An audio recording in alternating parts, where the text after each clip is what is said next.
Ha llegado el momento de escuchar la palabra de Dios. Un potente mensaje extraído de las Sagradas Escrituras. En la voz del pastor Carlos Hoyos. Capítulo 1 de la primera carta del apóstol Juan. Amén. Carta del apóstol Juan, capítulo 1, primera. Gracias.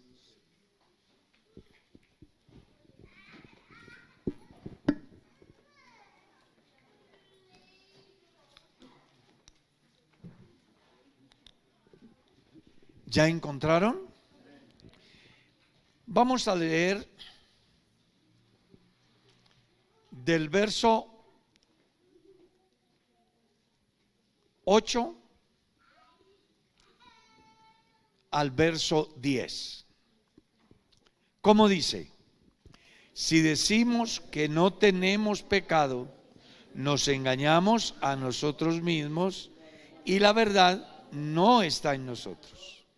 Si confesamos nuestros pecados, Él es fiel y justo para perdonar nuestros pecados y limpiarnos de toda maldad.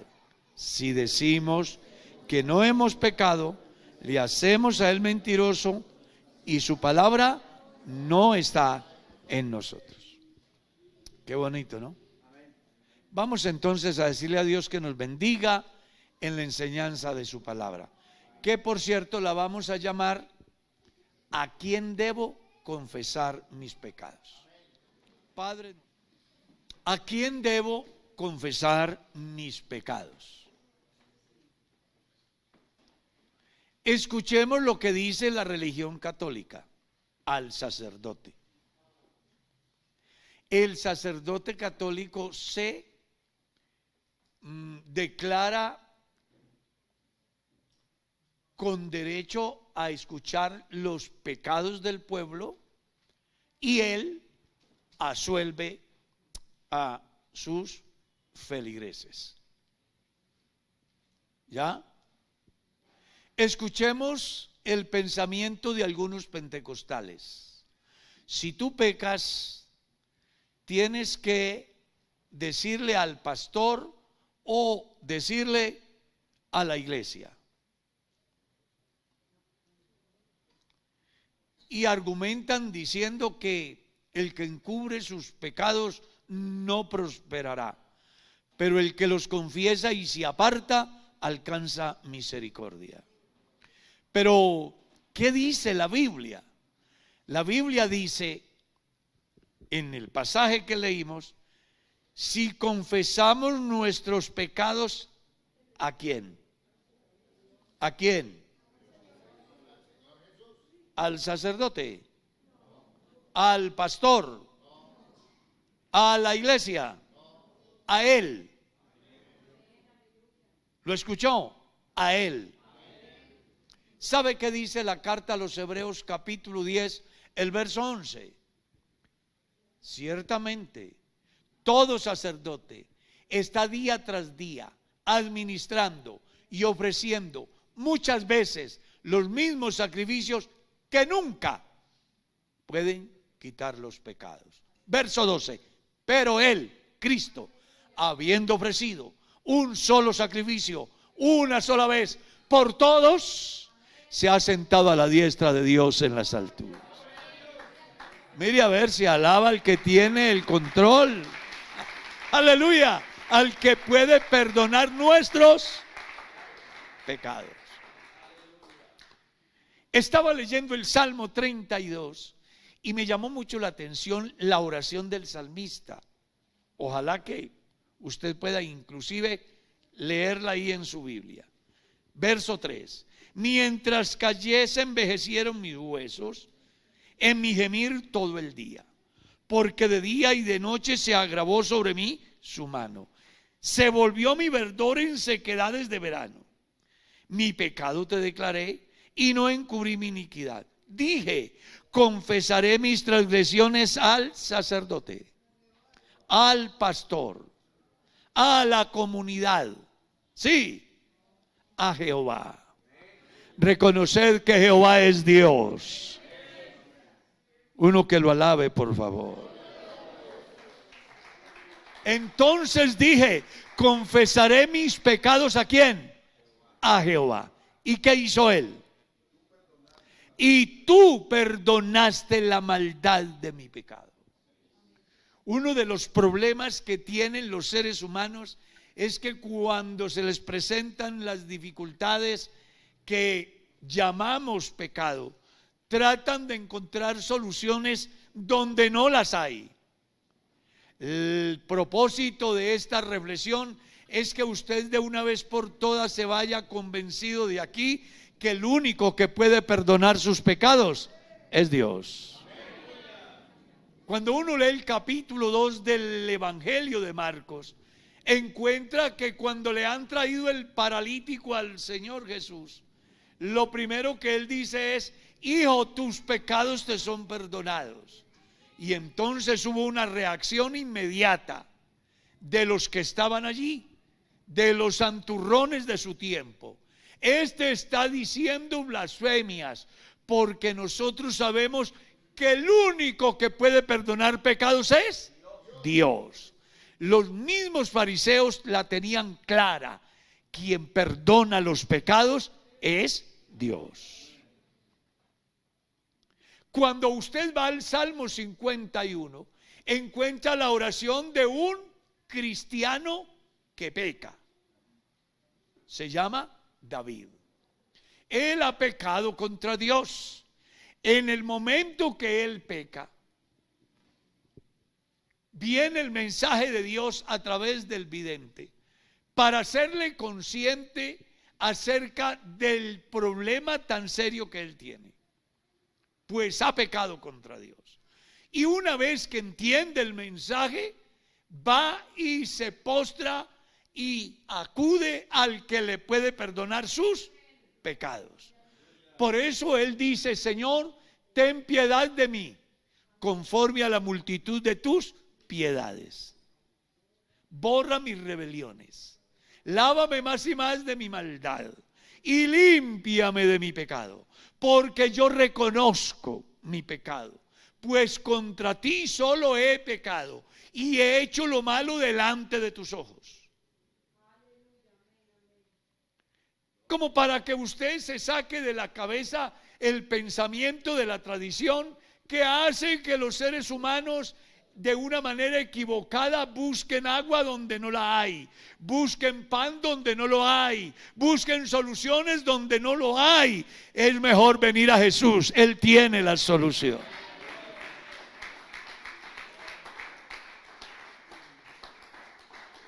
Gloria a Dios, a su nombre sea la gloria.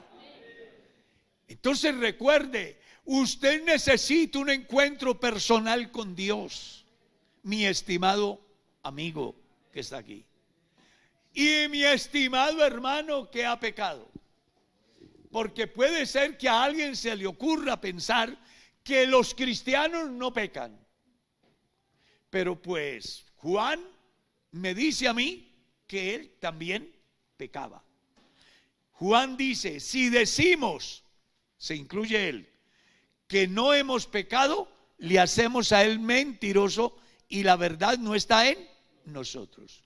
¿Quién lo dijo? Juan. ¿Quién era Juan? El apóstol, un hombre de Dios. ¿Qué es lo que dice el libro de Eclesiastés, capítulo 7, el verso 20? No conozco hombre justo sobre la tierra que haga el bien y nunca peque. Así que no sea santurrón, acepte una realidad. Usted y yo somos pecadores. Por fortuna tenemos al Salvador. Él murió por nuestros pecados. Alabe el poderoso nombre de Cristo.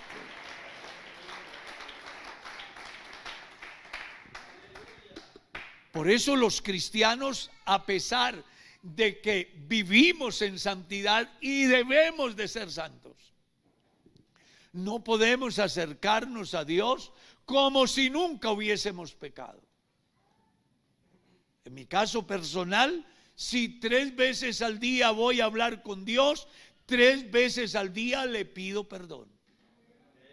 Al final uno peca por acción o por omisión.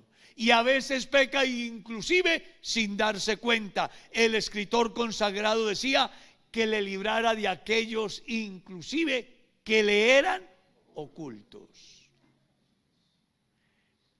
A mí me llama la atención el Dios que yo predico, porque a pesar de saber quiénes somos y cuál es nuestra vida, Él guarda silencio ante nuestra desgracia y nos salva porque Él nos ama con amor eterno. Por eso hoy no hay un pecador en el mundo que pueda decir que no hay oportunidad para él en Dios. No interesa a dónde haya ido, hasta dónde haya descendido. Nuestra vida, hay algo claro, guarda silencio ante nuestra desgracia. No interesa para que su problema sea solucionado. Número uno, si andamos en luz como Él está en luz. Y número dos, si tenemos comunión los unos con los otros, la sangre de Jesucristo su Hijo, ¿qué? Nos limpia de todo pecado. Por eso Juan el Bautista no se ha equivocado cuando ve venir a Jesús y de una vez dice con toda la certeza: he aquí el Cordero de Dios que quita el pecado del mundo. Y les tengo una noticia: está en nuestro medio, dispuesto para perdonar al que no se ha convertido y para perdonar al convertido que por alguna circunstancia haya pecado. Él está aquí, Él es bueno, Él es lento para la ira y grande en misericordia. Así que lo que se necesita hoy más que nunca es que la gente asuma la condición del publicano y pecador, no la del fariseo que pensaba que él estaba en lo máximo. No, estaba equivocado. Pero ese pecador entendía su condición y por eso acude al que tiene la solución. A usted no lo va a salvar la religión ni los amigos. A usted no le va a resolver el problema del alma el líder religioso ni una comunidad. El único que hace posible que usted descanse es Jesús. Escuche lo que dice la Escritura. Todos nosotros nos descarriamos como ovejas y cada cual se apartó por su camino, pero Jehová cargó en Jesús el pecado de todos nosotros. Angustiado él y afligido, no abrió su boca. Como cordero fue llevado al matadero y como oveja delante de sus trasquiladores, enmudeció y no abrió su boca. Por cárcel y por juicio pasó. Sí, pero él hizo una obra perfecta. Murió en tu lugar y en mi lugar, para que hoy usted y yo alcanzásemos por su gracia franca entrada al mismo cielo por la obra que Él ha hecho. Aleluya. Usted verá si alaba al Señor. Aleluya. No más justificaciones personales. No más. La Biblia dice que las justicias de los hombres son como trapos de inmundicia. La Biblia dice que aunque el hombre amontone lejía y apilone jabón sobre su cabeza, ahí está el pecado. No interesa que usted se justifique a través de buenas obras o de sacrificios o esfuerzos personales. De eso había en cantidad en el pueblo de Israel. Y el escritor a los hebreos dice que aquello solamente cubría el pecado. Algo así como ponerme un vestido limpio sin haberme bañado. Eso era lo que hacían los ritos de la ley. Pero Jesús ha venido a quitar. ¿Lo escuchó? Los sacrificios aquellos cubrían, pero el problema seguía ahí. Jesús vino para arrancar de raíz ese problema que Él y solo Él tiene poder para hacerlo. Pues lo ha hecho a través de una obra única, jamás hecha en la historia de la humanidad. Él murió por nuestros pecados. Por eso es que el escritor consagrado nos está enseñando: si confesamos nuestros pecados, Él es fiel y justo para perdonar nuestros pecados y limpiarnos de toda maldad. No importa qué mal hayas vivido, cuál sea tu pasado, no interesa qué ha pensado hoy. Lo único que debe de importarte ahora mismo es que aquí está el Señor, que está dispuesto a perdonar tus pecados y a sanar tus tierras. Pero depende de que usted lo comprenda como está escrito, no como se lo dice la religión o la tradición, sino como Él lo enseña en su palabra. Cuando las personas aprendemos a creerle a Dios como está escrito, un milagro ocurre allá dentro de la vida del individuo. Él ha dicho quitar el corazón de piedra y colocar uno de carne.